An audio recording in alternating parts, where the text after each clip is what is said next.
Good morning students. आज हम लोग इनफाइनाइट सीरीज़ के अंतर्गत एक प्रमुख टेस्ट का अध्ययन करेंगे और वो टेस्ट है कुशीज़ कंडेंसेशन टेस्ट। ये टेस्ट विभिन्न परीक्षाओं के निमित्त अत्यंत आवश्यक टेस्ट है और इसके नानाविध एप्लीकेशंस भी हैं। इसके सहारे आने वाले और भी टेस्ट उल्लेखनीय होंगे जिसमें इसके एप्लीकेशंस होंगे। तो आज हम लोग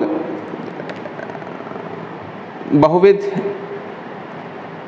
इम्पॉर्टेंस वाला एक टॉपिक, एक चैप्टर जिसको हम लोग कुशीज़ कंडेंसेशन टेस्ट कहते हैं, ये शुरू कर रहे हैं। Cauchy's condensation test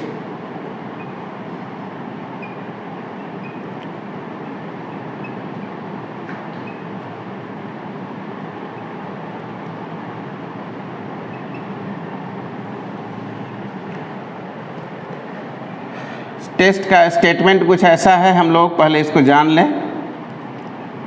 statement: let Fn be a sequential function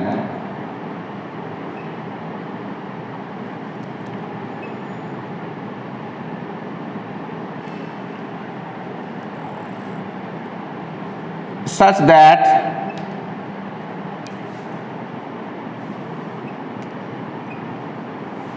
Fn is positive for all positive integral values of n, अर्थात हर एक n के लिए Fn पॉजिटिव है, अर्थात Fn assumes positive values, a sequence of positive terms कहेंगे।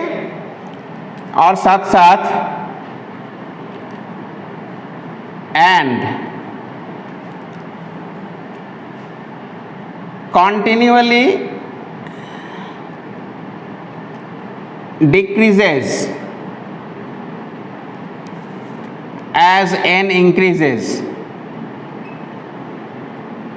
अर्थात Fn कैसा sequence है? तो Fn एक मोनोटोनिकली डिक्रीजिंग सीक्वेंस है। आप पहले मोनोटोनिकली डिक्रीजिंग सीक्वेंस के या डिक्रीजिंग फंक्शन के बारे में ज्ञान प्राप्त किए होंगे, अर्थात इसके मान क्रमागत गिर रहे हैं, इसके मान लगातार घट रहे हैं, इस सीक्वेंस का वैल्यू लगातार अनवरत घट रहा है। इसको मोनोटोनिकली डिक्रीजिंग फंक्शन या मोनोटोनिकली डिक्रीजिंग सीक्वेंस अभी देख रहे हैं। Continuously decreases as n increases, n के बढ़ने पर फंक्शन का वैल्यू घट रहा है। If a is a positive integer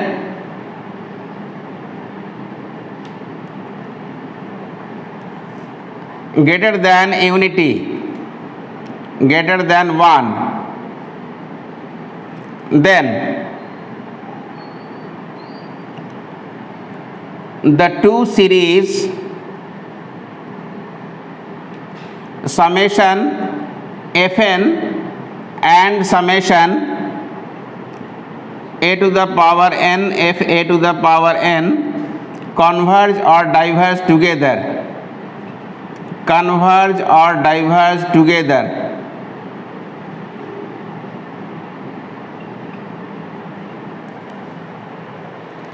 ये थ्योरम का स्टेटमेंट है और इसको हम लोग सत्यापित करेंगे।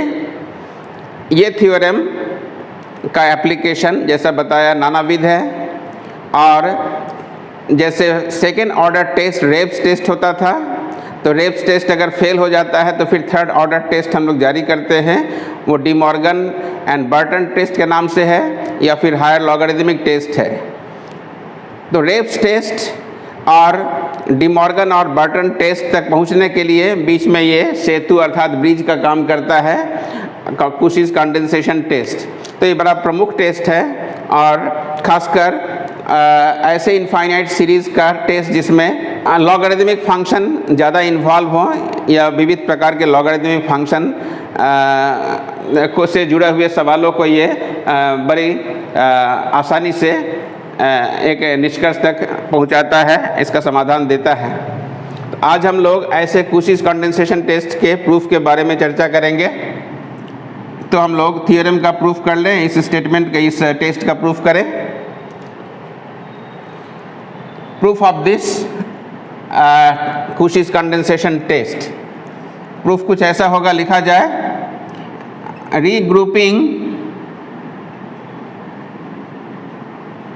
regrouping the terms of the series summation fn as follows.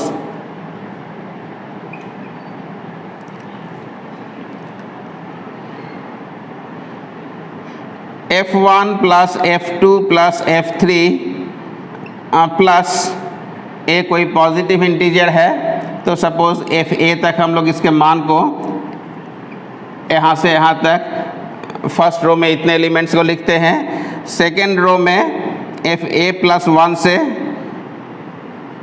a plus 2 a plus 3 इस तरह से successive terms of the sequence को हम लोग लिख रहे हैं। सपोज fa स्क्वायर तक जाते हैं, फिर थर्ड रो में इसका अगला टर्म यानी fa square plus 1 plus fa square plus 2, इस तरह से fa square plus 3 down to fa cube तक सपोज अब जाते हैं। इस तरह से हम लोग उम्मीद कर सकते हैं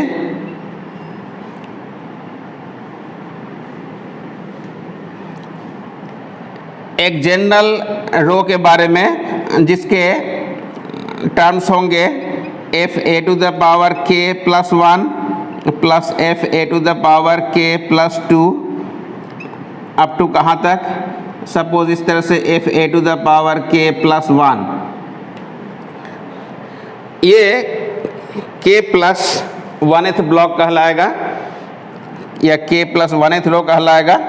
और इसके बाद भी सीरीज अनवरत चल रहा है, और आप माइंड करें कि इसके पहले वाला टर्म शायद आप गेस कर सकते हैं, इसके पहले वाला टर्म बेशक fa to the power k होगा और उसके बाद वाला term a to the power k plus 1 a to the power k plus 2 ऐसा होता जाएगा।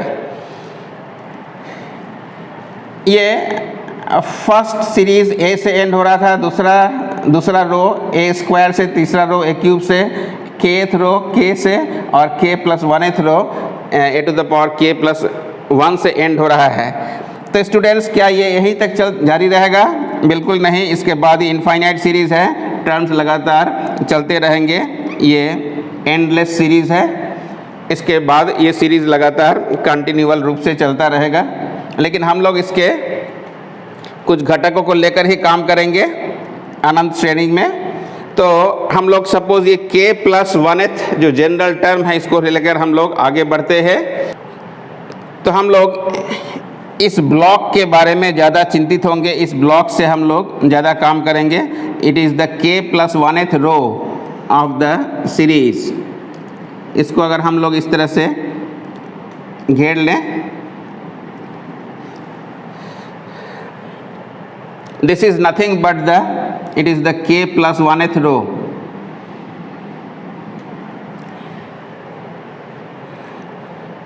तो हम लोग ये एक खास प्रकार से देख रहे हैं कि remember the number of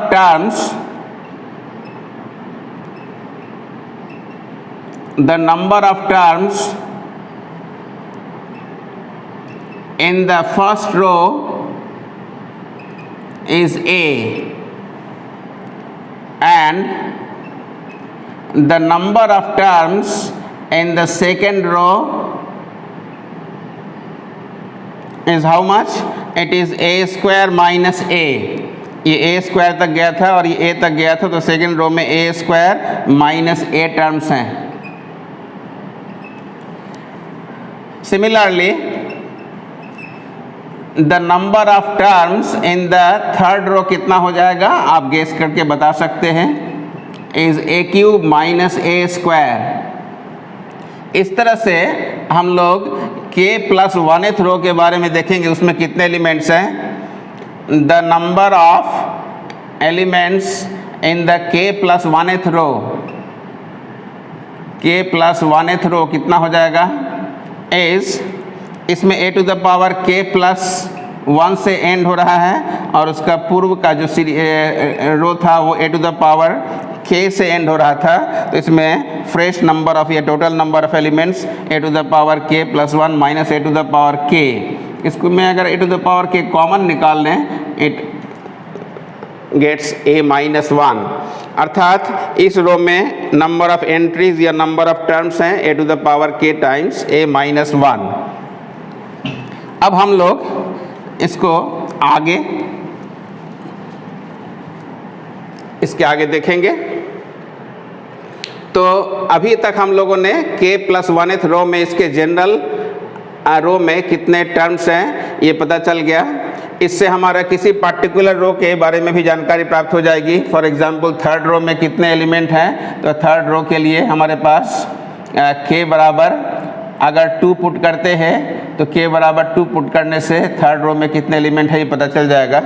k बराबर 0 पुट करने से फर्स्ट रो में बल्कि फर्स्ट रो का ज्ञान तो नहीं हो पाएगा, इसमें एक टर्म इसमें सब्ट्रैक्टेड है, इसका ज्ञान हो पाएगा, लेकिन बाकी टर्म्स के लिए अनवरत काम करेगा। अर्थात फर्स्ट टर्म को छोड़कर बाकी सारे टर्म्स के लिए इस जनरल टर्म से जानकारी मिल जाएगी। तो हम लोग देख रहे हैं कि नंबर ऑफ टर्म्स इस सीक्वेंस से आगे मूव कर रहे हैं। अब हम लोग देख रहे हैं कि सीक्वेंस fn दिया हुआ है क्वेश्चन में कि ये कैसा सीक्वेंस है, ये डिक्रीजिंग सीक्वेंस है, ये मोनोटोनिकली डिक्रीजिंग सीक्वेंस है। डिक्रीजिंग का अर्थ तात्पर्य होता है ये कंटिन्यूअली घट रहे हैं इसके टर्म। तो हम लोग जब k प्लस 1th रो के बारे में चर्चा करेंगे तो हमारे पास एक इनइक्वालिटी हमेशा सदैव विराजमान होगा। जैसे देखा जाए what was the k plus 1th row, इसके बारे में हम लोग को ज्ञान था, that was starting from a to the power k plus 1, a to the power k plus 2, ऐसे ये कहाँ तक चल रहा था, a to the power k plus 1, और ये हर एक अगला टर्म पिछले टर्म से छोटा था क्योंकि ये डिक्रीजिंग सीक्वेंस है। तो ये टर्म इससे छोटा है, अगला टर्म भी इससे छोटा है, हर एक अगला टर्म पिछले वाले टर्म से छोटा है। इसका मतलब हर एक पिछला टर्म आगे वाले टर्म से बड़ा होगा इनइक्वालिटी के रूप में। तो consider the k plus 1th block, consider the k plus 1th row. इसमें एक चीज़ हम लोग देखेंगे कि f a to the power k plus 1 ये किससे बड़ा होगा, ये लास्ट टर्म से बड़ा होगा निश्चित रूप से। इस तरह से f a to the power k plus 2 ये किससे बड़ा होगा, f a to the power k plus 1 से। इस तरह से f a to the power k plus 3 अनवरत ये terms f a to the power k plus 1 से बड़े होंगे। और इस तरह से लास्ट में f a to the power k plus 1 ये खुद के इक्वल हो जाएगा। अगर हम लोग सबको वर्टिकली अगर जोड़ दें, इसको कॉलम वाइज का भी जोड़ कहते हैं, तो एडिंग कॉलम वाइज हम लोग क्या इसको पाएंगे, that is the sum total of all this elements, यानी ये सारे एलिमेंट्स का योगफल किसके बराबर होगा, ये k प्लस 1th ब्लॉक के टर्म्स के सम के बराबर होगा। k प्लस 1th ब्लॉक में इतने ही एलिमेंट्स थे, इतने ही टर्म्स थे, और ये k प्लस 1th ब्लॉक के बराबर हो जाएगा। और एक इनइक्वालिटी यहाँ पर दिखाई पड़ रहा है, इनइक्वालिटी राइट साइड में कितने f a to the power k plus 1 है, तो यहाँ जितने नंबर ऑफ टर्म्स हैं, लेकिन इसके नंबर ऑफ टर्म्स की संख्या का निर्धारण हम लोग यहाँ कर लिए हैं। ये कितनी बार ऐड हो रहा है, जितना इसका नंबर ऑफ टर्म्स हैं। तो इस ब्लॉक में नंबर ऑफ टर्म्स थे a to the power k into a minus 1 f times f a to the power k plus 1। इसको हम लोग रीराइट कर सकते हैं, दोबारा लिख सकते हैं। इसको हम लोग लिखेंगे a minus 1 by a to the power k plus 1 f a to the power k plus 1।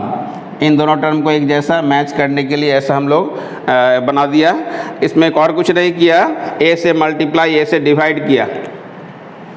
अब ऐसा करने से हम लोगों को एक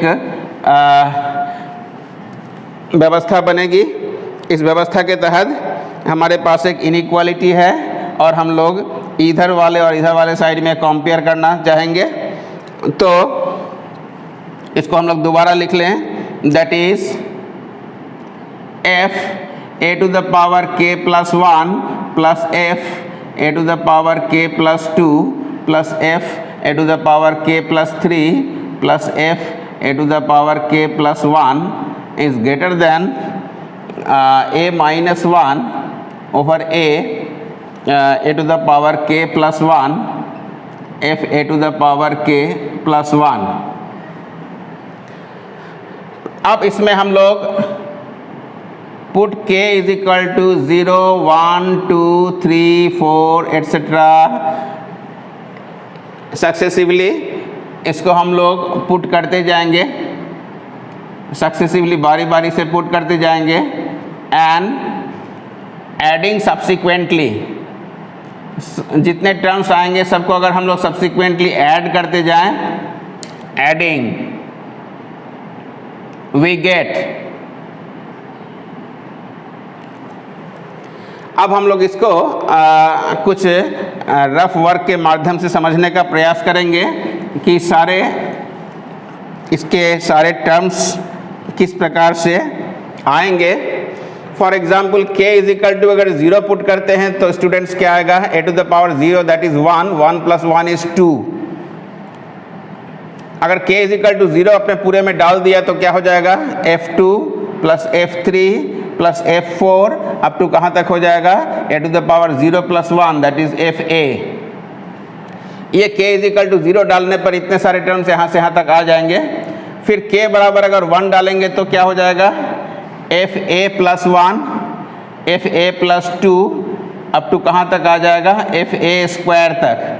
इस तरह से तीसरा चौथा लास्ट तक हम लोग चलेंगे और लास्ट में आप देखेंगे कि इसमें लास्ट कोई एलिमेंट है नहीं, अर्थात ये इनफाइनाइट सीरीज का रूप ले लेगा। तो हमारा जो सेकेंड रो होता था k बराबर 1 डालने पर ये एग्जैक्टली सेकेंड रो आ रहा है, k बराबर 2 पुट करने पर एग्जैक्टली हमारा थर्ड रो आ जाएगा। तो जब हम इस तरह से सबों को बारी बारी से पुट करके अगर सबको जोड़ते हैं तो ये जो हमारा सीरीज डेवलप होगा, ये कैसा सीरीज होगा, वो इनफाइनाइट सीरीज होगा, दैट इज समेशन fn हो जाएगा। लेकिन माइंड हमारा सीरीज यहाँ f2 से शुरू हो रहा है, जबकि ओरिजिनल सीरीज हमारा समेशन fn f1 से शुरू होता है। इसका मतलब इसमें f1 था नहीं, ये f2 से आरंभ हो रहा था, इसलिए हमारे यहाँ एक टर्म का लॉस है, उस टर्म को हम लोग fn में से निकाल देंगे क्योंकि हमारा सीरीज यहाँ f2 से आरंभ हो रहा है। तो ये बारी बारी से पुट करने पर और सबों को जोड़ने पर हमारे पास समेशन fn माइनस समेशन 1 आ जाएगा और राइट साइड में क्या हो जाएगा, ये कांस्टेंट टर्म है और इधर अगर हम लोग a to the power k plus 1 f a to the power k plus 1, k का वैल्यू आपने कहाँ से कहाँ डाला था, k इज इक्वल टू 0 से लेके इन्फिनिटी तक डाला था, क्योंकि k का वैल्यू 0 से आरंभ हो रहा था और वहाँ तक आपने इन्फिनिटी तक डाला था। स्टूडेंट्स यहाँ पर आप देखेंगे k बराबर, इसको अगर हम लोग लिखें, इट इज समेशन, ऐसा लिखें, it is a minus 1 over a into summation k बराबर 0 पुट करेंगे तो क्या हो जाएगा, a fa।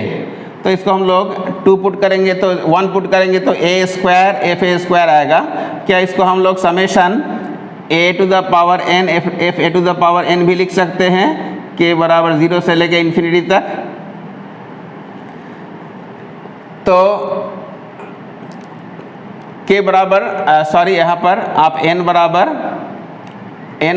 यहाँ k बराबर 0 से लेके यहाँ पर n बराबर 1 से लेके इन्फिनिटी रख दिया जाए। k बराबर 0 पर ही जितना हो रहा है, n बराबर 1 पर इसका मान उतना ही होगा, आप इसमें वॉच करेंगे। तो ऐसे टर्म्स, ऐसे सीरीज के टर्म्स को हम लोगों ने अरेंज कर लिया। अब स्टूडेंट्स यहाँ आप देखेंगे कि f1 एक फिक्स टर्म है, f1 एक डेफिनिट टर्म है और यहाँ से as f1 and a are fixed, यहाँ पर दोबारा इस इनइक्वालिटी को हम लोग लिखेंगे, fn minus f1 is bigger than a minus 1 over a summation a to the power n f a to the power n. अब n बराबर 1 से लेके इन्फिनिटी तक हो गया और ये भी n बराबर 1 से लेके इन्फिनिटी तक था। तो अब हम लोग देखेंगे क्या कि ये सीरीज़ अगर डाइवर्ज कर रहा है तो इससे लार्जर सीरीज़ ये है तो ये भी डाइवर्ज करेगा। तो यहाँ पर हम लोग क्लॉज देंगे, तर्क देंगे as F1 and A are definite are constants, आज कॉन्स्टेंट्स है यानी फिक्स्ड है, दैट इज फिक्स्ड। ये जब फिक्स्ड है तो कॉन्वर्जेंसी और डाइवर्जेंसी में इसका कोई रोल नहीं है। तो अगर ये सीरीज डाइवर्ज कर जाता है तो उससे लार्जर सीरीज भी डाइवर्ज कर जाएगा। As such hence summation f n is divergent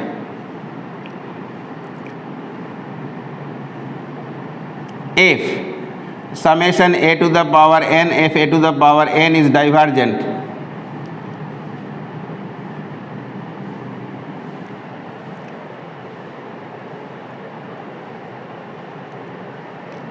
तो हम लोगों ने इस थ्योरम का एक पार्ट हमने कर लिया कि दोनों साथ साथ डाइवर्ज कर रहा है, अर्थात अगर ये सीरीज डाइवर्ज कर रहा है तो ये सीरीज भी डाइवर्ज कर रहा है by this inequality.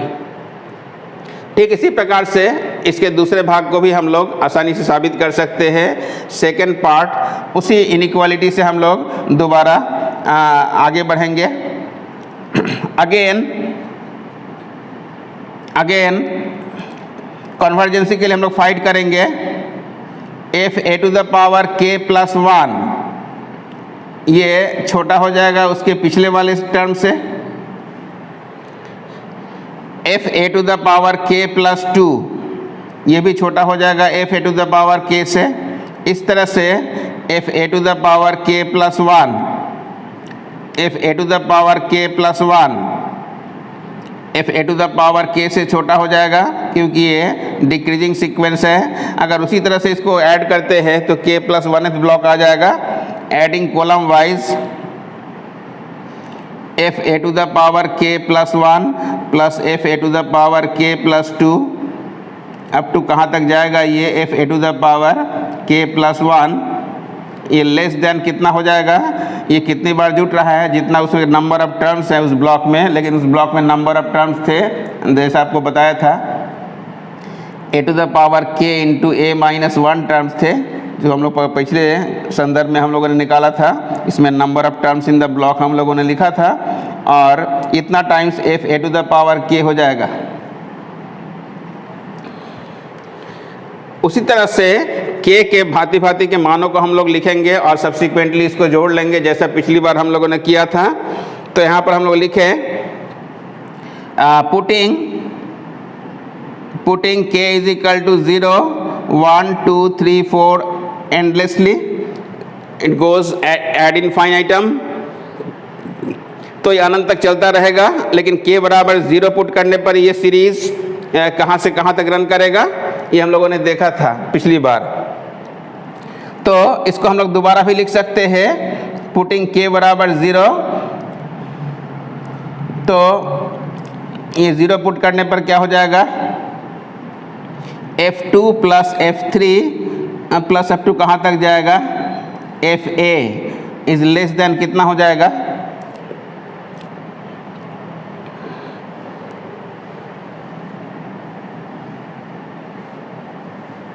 Putting k बराबर 0 1 2 3 एंडलेसली एंड सब्सिक्वेंटली एडिंग सबको को हम लोगों को जोड़ देना है। We get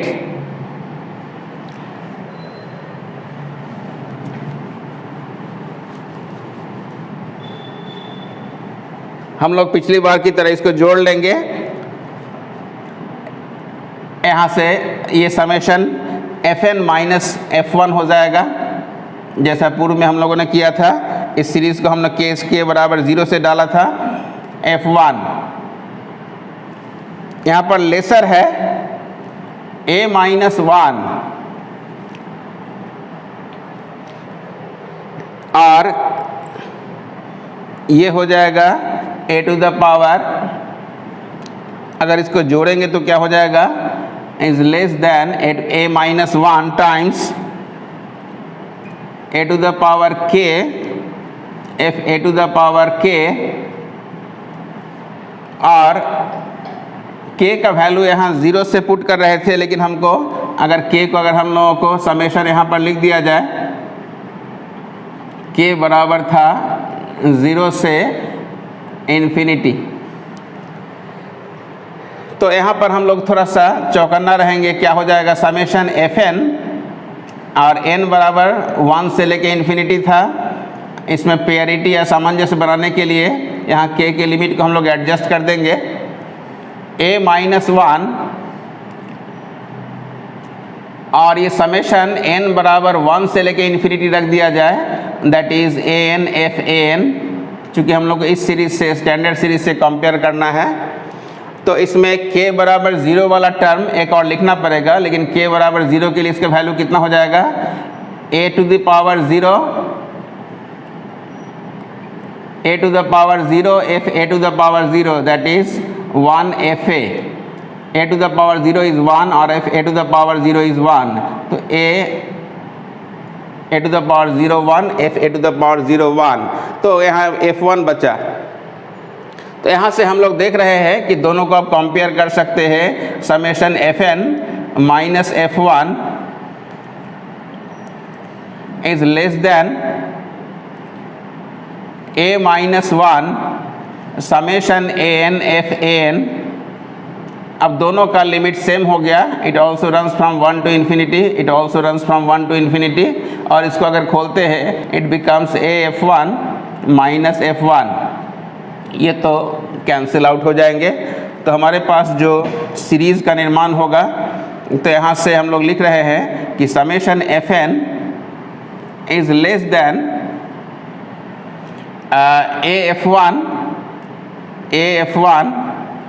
plus a minus 1 summation a to the power n f a to the power n।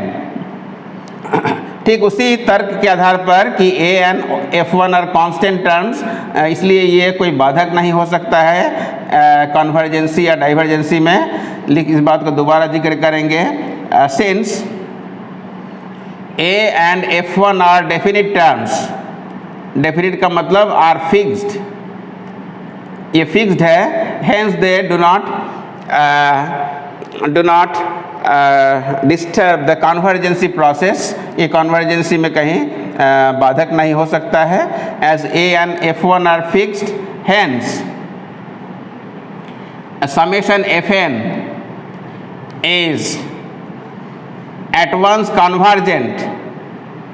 Summation f1 fn at once converge कब करेगा, जब ये कन्वर्ज कर जाए, क्योंकि अगर बड़ा सीरीज कन्वर्ज कर रहा है तो बाय डायरेक्ट कंपैरिजन टेस्ट हम लोगों ने पढ़ा था पिछली बार, तो अगर ये सीरीज कन्वर्ज करता है और ये सब तो कांस्टेंट्स हैं, ये कहीं अफेक्ट नहीं करेंगे कन्वर्जेंसी को, तो ये अगर कन्वर्ज करता है तो उसे छोटा सीरीज भी कन्वर्ज करेगा।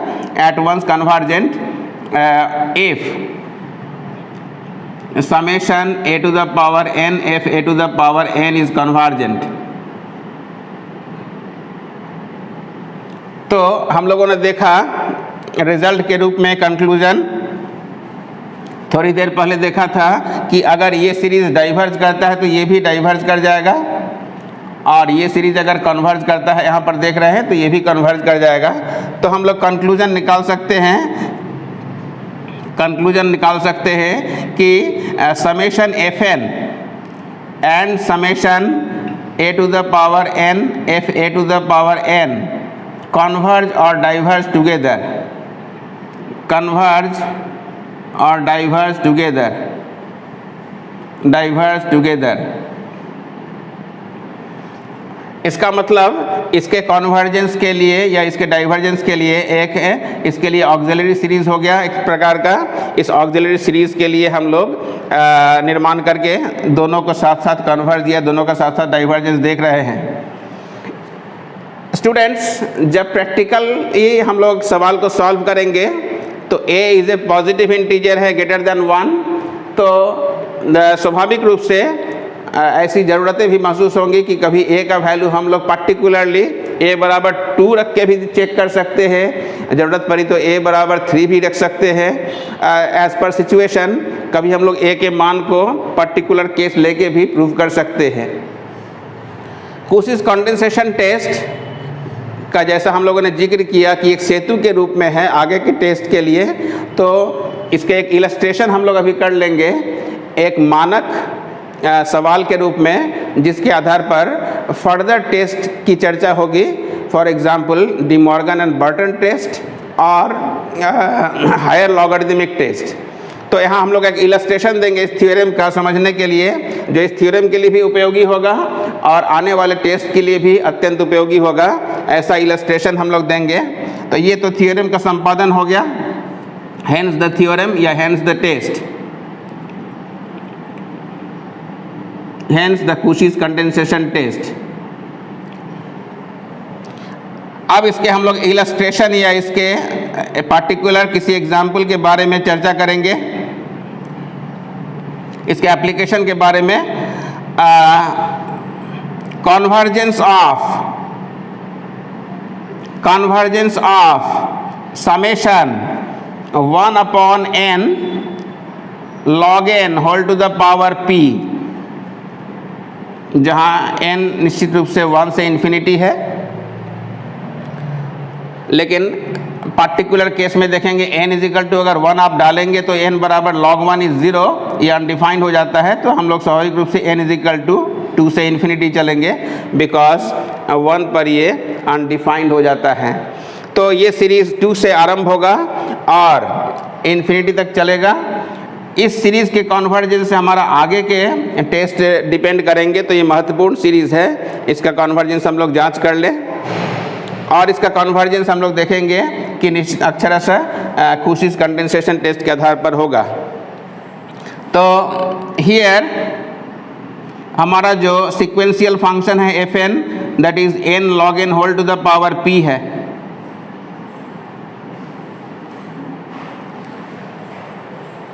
तो हम लोग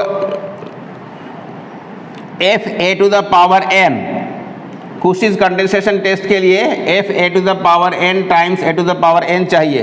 तो n का रिप्लेसमेंट हम लोग a to the power n से कर लें। तो n का रिप्लेसमेंट अगर a to the power n से करेंगे तो ये log a to the power n whole to the power p आ जाएगा।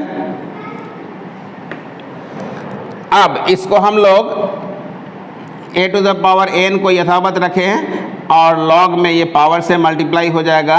log a to the power n is n log a whole to the power p। इसके बाद कुशिस condensation के लिए प्लेटफॉर्म तैयार है। कुशिस कंडेंसेशन टेस्ट के लिए आपने देखा होगा क्या प्रयोजन है, summation a to the power n times f a to the power n चाहिए। f a to the power n हम लोगों ने निकाल लिया है, तो अब a to the power n से इसको मल्टीप्लाई करना है।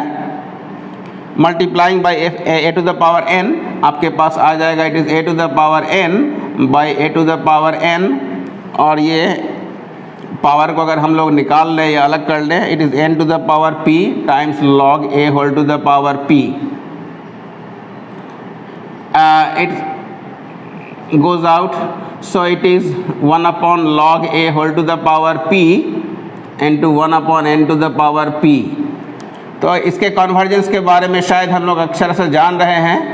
माइंड, ये जो कि समेशन है ये n पर वेरी कर रहा है और p उसके नज़रिए में कांस्टेंट है, तो इसका वैल्यू हो जाएगा 1 log a और p यहाँ पर फिक्स्ड है, तो समेशन जाएगा 1 n to the power p में। और स्टूडेंट्स, हमने अपने फर्स्ट लेक्चर में इनफाइनाइट सीरीज़ के क्रम में फर्स्ट लेक्चर में p सीरीज़ का कन्वर्जेंस बताया था, और आप जानते हैं ये summation 1 n to the power p hyper harmonic series कब कन्वर्ज और डाइवर्ज करता है, फिर से आप जानेंगे। ये सीरीज़ p ग्रेटर देन 1 के लिए कन्वर्ज करता है और p less than equal to 1 के लिए डाइवर्ज करता है। But as summation 1/n to the power p is convergent, ये सीरीज़ कन्वर्ज कब करता है, इसका प्रूफ हम लोगों ने पूर्व के लेक्चर में दिया था, आप उसको दोबारा देखने का प्रयास करेंगे। And divergent if p is less than equal to 1, ये सीरीज कन्वर्ज कब करता है और डाइवर्ज कब करता है इसका पूर्व ज्ञान है। तो जब ये कन्वर्ज करेगा तो ये भी कन्वर्ज करेगा, और जब ये कन्वर्ज करेगा तो ये भी कन्वर्ज करेगा, क्योंकि दोनों का कन्वर्जेंस साथ साथ चलता है, दोनों का डाइवर्जेंस भी साथ साथ चलता है। तो अगर ये कन्वर्ज किया तो ये भी कन्वर्ज करेगा, जब ये डाइवर्ज किया तो ये भी डाइवर्ज करेगा, बिकॉज दे आर इक्वल। तो हम लोग देखेंगे it implies summation a to the power n if a to the power n is convergent। ये सीरीज कन्वर्ज कब किया? जब p x से बड़ा है, when p is greater than 1, and diverge कब किया? if p is less than 1, less than equal to 1। और हम लोगों ने देखा है कि जब ये कन्वर्ज करता है तो ये भी कन्वर्ज करेगा, जब ये डाइवर्ज करता है तो ये भी डाइवर्ज करेगा। It implies Fn। अब ये किसके हवाले से? Therefore by Cauchy's condensation test, by Cauchy's condensation test, Cauchy's condensation test Fn यानी summation Fn is also convergent, is convergent when p is greater than 1 and divergent if p is less than equal to 1, if p is less than equal to 1। तो हम लोगों ने एक ये प्रमुख सवाल को गति दिया, और ये सवाल फर्दर टेस्ट के लिए एक सेतु का काम करेगा, और इसकी प्रयोजनीयता हम लोग जान लेंगे। इस सवाल के भी तमाम डिडक्शंस हो सकते हैं, जैसे p is equal to half रखते हैं तो p is equal to half का मतलब एक से छोटा, और एक से छोटा के लिए सीरीज डाइवर्ज कर जाएगा। तो यहाँ से तमाम डिडक्शन यहाँ से संभव है। Suppose p is equal to हम लोग 3 रखते हैं तो 3 1 से बड़ा है, इसलिए उस अवस्था में ये कन्वर्ज कर जाएगा, 1 से बड़ा के लिए कन्वर्ज कर जाएगा। हम लोगों ने देख लिया। तो आज हम लोगों ने ये सवाल सीख लिया इसके कन्वर्जेंस के बारे में। ऑफ कोर्स n बराबर 2 से लेके इन्फिनिटी तक होगा, इसका हम लोग जिक्र करेंगे। तो आज हम लोगों ने एक इम्पॉर्टेंट थ्योरम और उससे जुड़े हुए कुछ इम्पॉर्टेंट तथ्य को जाना। तो इसके बाद हम लोग फिर फर्दर टेस्ट की ओर बढ़ेंगे। आप इसको अपने से भी देखने का प्रयास करेंगे। Thank you for watching the video. सुनो,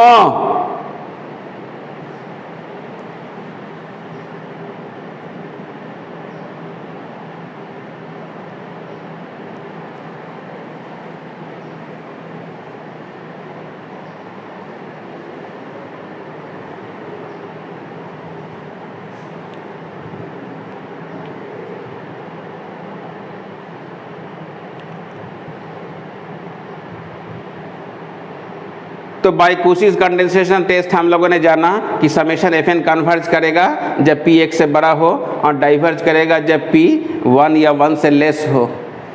तो इस माध्यम से हम लोगों ने एक इम्पॉर्टेंट इलस्ट्रेशन को देखा। इस इलस्ट्रेशन का महत्व आने वाले दिनों में अगले लेक्चर में पता चलेगा, जब हम लोग बार्टन टेस्ट या हायर लॉगरिदमिक टेस्ट की सूचना करेंगे। तो उस अवस्था में कुशीज कंडेंसेशन टेस्ट का ये हिस्सा शक्तिशाली रूप में उभर कर आएगा, इसलिए यह अत्यंत महत्वपूर्ण सेतु का काम करेगा।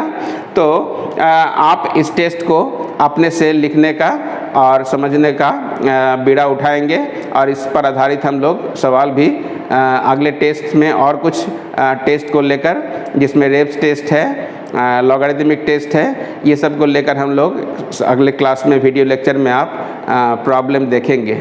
Thank you for watching the video.